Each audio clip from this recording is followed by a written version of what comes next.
Sveiki, esu Mantas, programuotojas.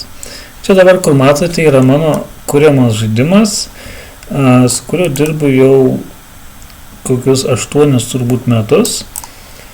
Ir aš jį sukūriau visiškai nuo nulio, visiškai savarankiškai. Pradėjau kurti galbūt, kai man buvo apie 2 metus patirties programavime.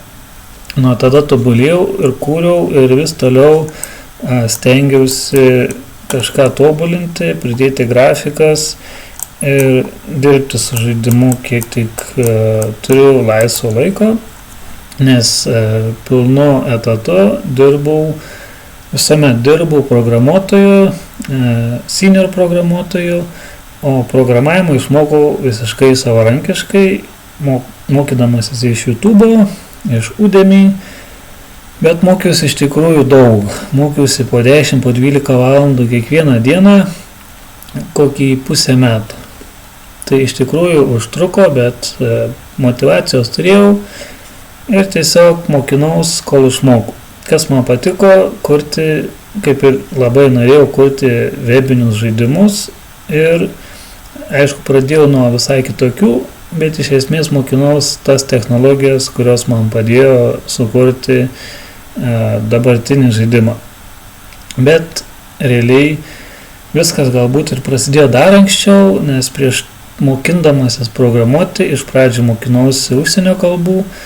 Anglų kalba man nebuvo mokykloje, aš mokinausi vokiečių mokykloje, paskui išmokau anglų kalbos praktiškai žaidimų, o tada išmokau visiškai savarankiškai norvegų kalbą. Tai praktiškai aš galėjau laisvai šnekėti norvegiškai ir išvykau dirbti Norvegiją, ten padirbęs, užsidirbau, pasitaupiau ir tada pradėjau perėti į programuotojo karjerą. Tai čia buvo kažkur 2014 metais ir iš tikrųjų turėjau pusę metų, kada galėjau nedirbti ir mokytis programuoti. Todėl mokinausi tai, kas tuo metu buvo populiaru, o tuo metu buvo populiaru Ruby on Rails ir praktiškai su to ir mokinausi. Pasimokinęs Ruby on Rails pamačiau, kad jau daug moku ir norėčiau kažką kurti tokio, kas man patinka, todėl ir pradėjau kurti žaidimus, nes taip atrodė kažkas, ką aš suprantu ir man buvo tiesiog tai įdomiausia. Na ir tiesiog po to teko paieškoti darbo dar kelis mėnesius, susiradau darbą. Iš pradžių teko padirbti su PHP, tai ta pati pradžia irgi tokia buvo, kad paprašė sukurti tokį kaip šaškių žaidimą su PHP, su Symfony frameworku. Aš PHP nemokėjau ir tiesiog man davė 2 savaitės. Na, iš tikrųjų, kaip gavosi, kad pirmą savaitę mokiausi Symfony ir PHP, kai po 12 valandų mokinėsi, tai iš tikrųjų viskas įmanoma. Antrą savaitę gaminau šaškių žaidimą ir pagaminau su Symfony formom, tokį gan sudėtingą iš tikrųjų, nes žaidimai kuriami su JavaScriptu, nes su PHP, bet iš esmės jis veikia, bent jau man, ant mano kompiuterio lokaliai, ir to iš esmės užteko, kad gaučiau darbą. Ten padirbau pirmoje įmonėje su PHP, paskui jau toliau susiradau po pusės metų su Ruby ir toliau dirbau jau su tuo, ką iš tikrųjų buvau išmokęs ir sekėsi gan neblogai, buvo visai smagu, greitai praėjo tas laikas ir dabar šiuo metu jau 10 metų kaip esu programuotojas. Ir iš tikrųjų pagalvojau, kad galėčiau jau pradėti mokinti žmonės, nes jau taip gavosi, kad apmokinau kokį turbūt apie 15 programuotojų per paskutinius 5 metus.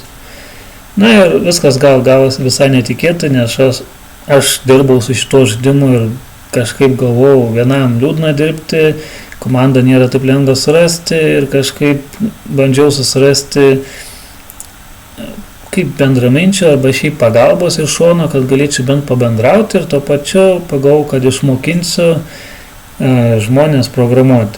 Nu ir taip gavosi, kad mano pirmas mokinys buvo atrastas per Facebooką, nes jis ieškojo darbo su Unity, norėjo kurti žaidimus, o aš čia pasiūliau, gal norėtum mokintis tinklapio programavimo su Node.js', nes tikriausiai čia turėtų būti lengviau rasti darbą, kaip tik tuo metu, prieš 5 metus, tai čia kažkur 20 ar kažkas tokio.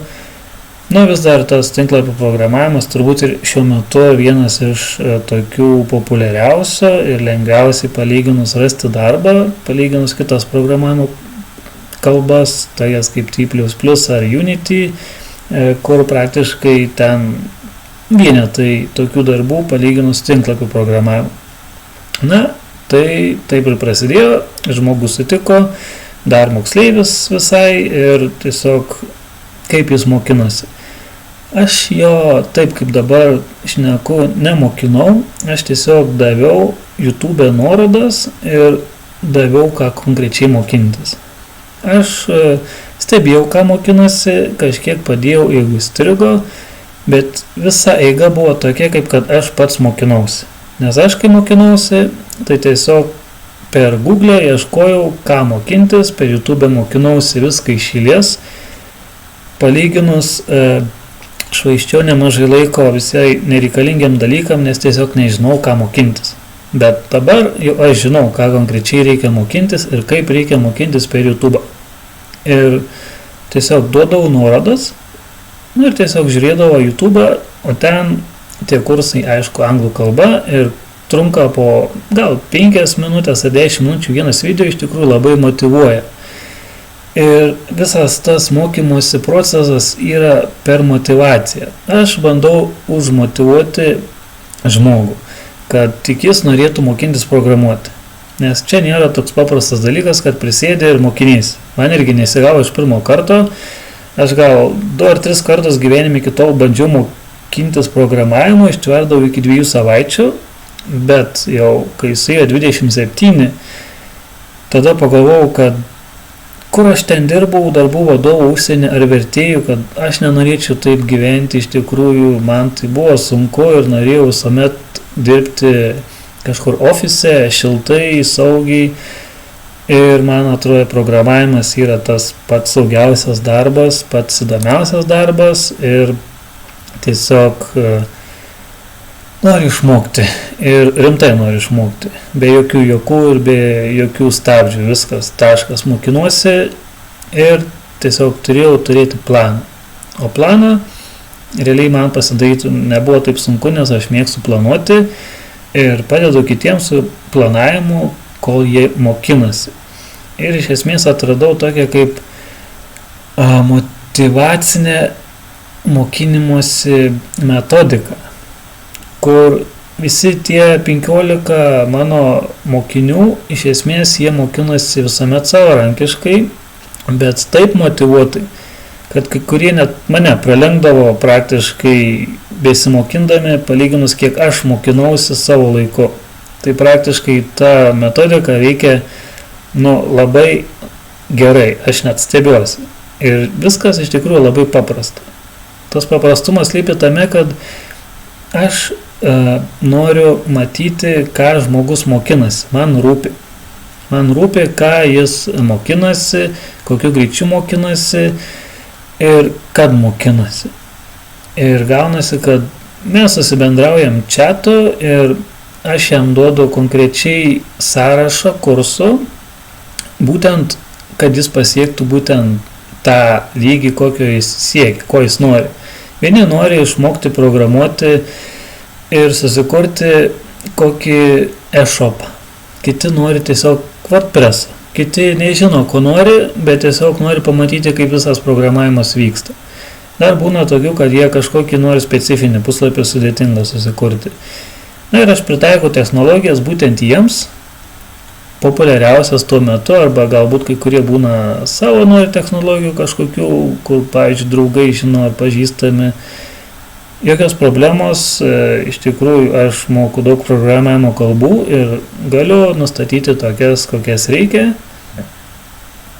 Ir tiesiog duodu sąrašą kursų ir viskas prasideda labai paprastai. pradedam nuo HTML. Tas užtrunka 1 dieną, galėčiau sakyti, ar 2 būna, paskui tęsiam CSS, toliau JavaScript ir toliau į backendą, arba PHP, arba Node.js dažniausiai, pagal pasirinkimą.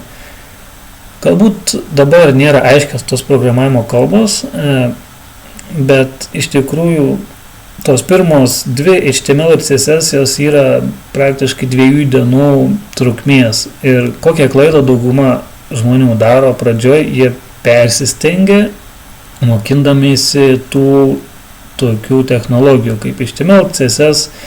Čia kai kurie net nevadina programavimo kalbom, nes ten tiesiog niekas neprogramuoja praktiškai su jom kaip tikri programuotojai. Tai tiesiog gaunasi, kad mokinasi tokių dalykų, kur visiškai nesupranta, aišku, kol pradeda pagauti esmę, o kai pagauna esmę, jiems tampa tiek įdomu, kad jie sustoja ties pačiais pradmenim. Pačioj pradžioj sustoja ir pradeda per daug gilintis į HTML, CSS ir tiesiog nebetęsia toliau ir sustoja gan ilgam, savaitį, pavyzdžiui, kai čia darbas 1 ar 2 dienų. Ir gaunasi, kad praleidžia kokią savaitę, jeigu tarkim, nepavyksta susibendrauti arba visiškai savarankiškai nori toliau tęsti ir sako, kad ne, aš nenoriu mokytis JavaScript'o, nes man čia labai patinka, aš čia noriu eksperimentuoti, bet, kaip sakau, nereikia sustoti ties tom technologijom, nes toliau, ką mokinsitės, visą laiką bus viskas primenama, visą laiką grįšite prie HTML, visą laiką naudosite ir HTML, ir CSS, ir išmoksite tuo pačiu visas tas technologijas. Viskas būna labai sklandžiai praeinama, sakyčiau, kad net greičiau dažniausiai negu aš pats įsivaizduoju, nors žmonės sako, kad jie tikrai niekada neprogramavo, kai kurie net neturi savo kompiuterio, nes jie niekada nedirbo, bet kažkaip kai pradeda šitą kursą ir mokinasi programuoti, viskas būna labai lengvai.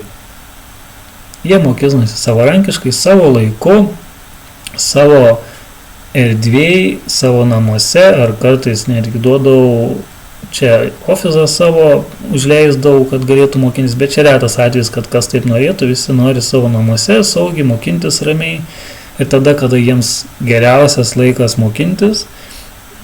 Ir iš tiesų tai veikia. Ta tokia laisvė ir galimybė geriausia suteikta mokintis ne tada, kada reikia, o tada, kada nori.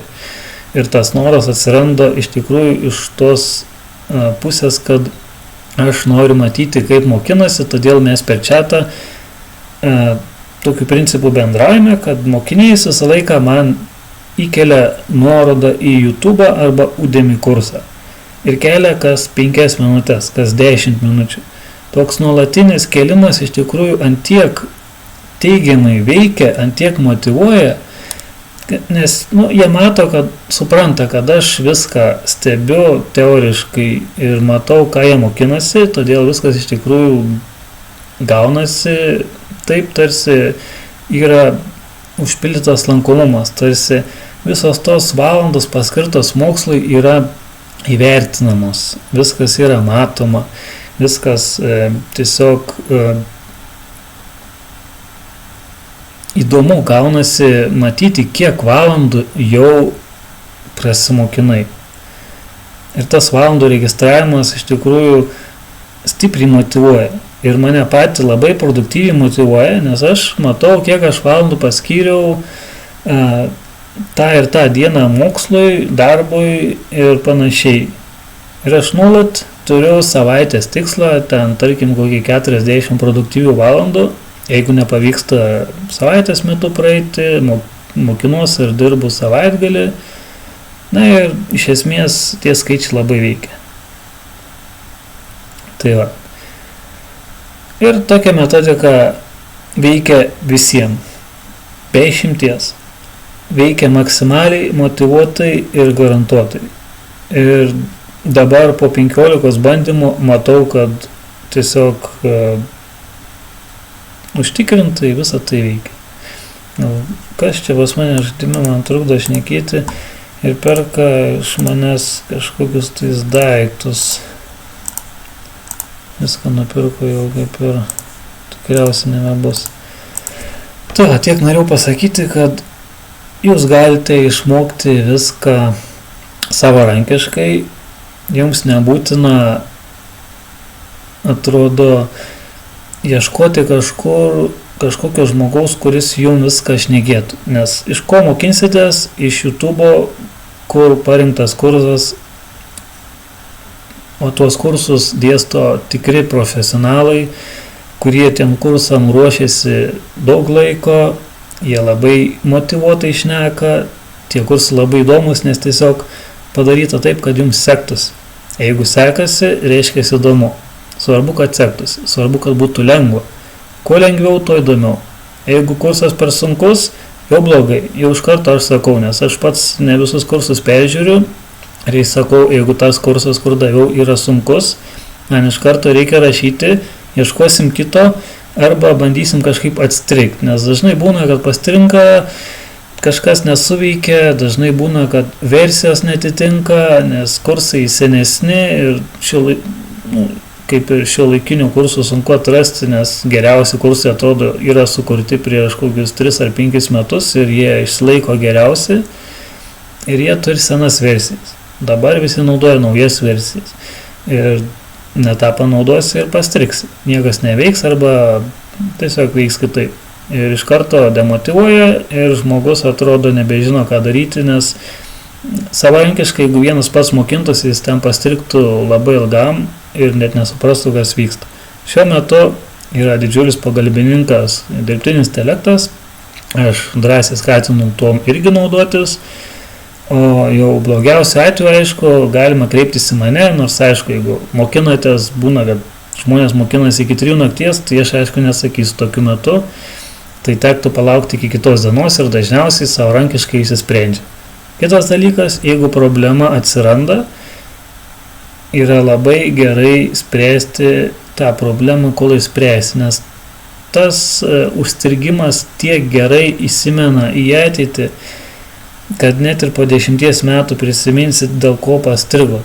Aš irgi strigau daug kartų ir tie didžiausi strigimai, kurie užtruko po 2 savaitės, aš iki šiol net prisimenu, kodėl strigau ir atrodo niekada gyvenime daugiau nebepastrigau ant tokių dalykų. Ir tai veikia teigiamai. Tai jeigu norite išmokti programuoti, tai užtruks, galiu pasakyti, bent jau 3 ar 6 mėnesius užtruks, bet tai bus labai įdomu, labai motyvuos. Net jeigu atrodo, kad negalite mokintis, nesutvertas tam, net kompiuterio nežinot, kaip naudotis ir neturit jokios problemos. Tokiems žmonėms irgi pavyksta praeiti visą šitą etapą ir užsivesti iki tokio lygio, kad tiesiog žiauriai norisi programuoti ir toliau dirbti, nes sekasi. Svarbu, kad sektųsi. Atrodo, gyvenime galbūt daug dalykų nesiseka, bet programavime, mokinantis iš tokių kursų, tokio kaip YouTube ar Udemy, tie kursai tokie motyvuojantis, kad tiesiog labai gerai seksis. Čia kaip žaisti žaidimą, kur viskas padaryta taip, kad tau sektųsi, kad būtų įdomu, kad būtų smagu. Ir visas programavimas irgi yra padarytas būtent tokiu principu ir bus labai įdomu. Tai pabandykit.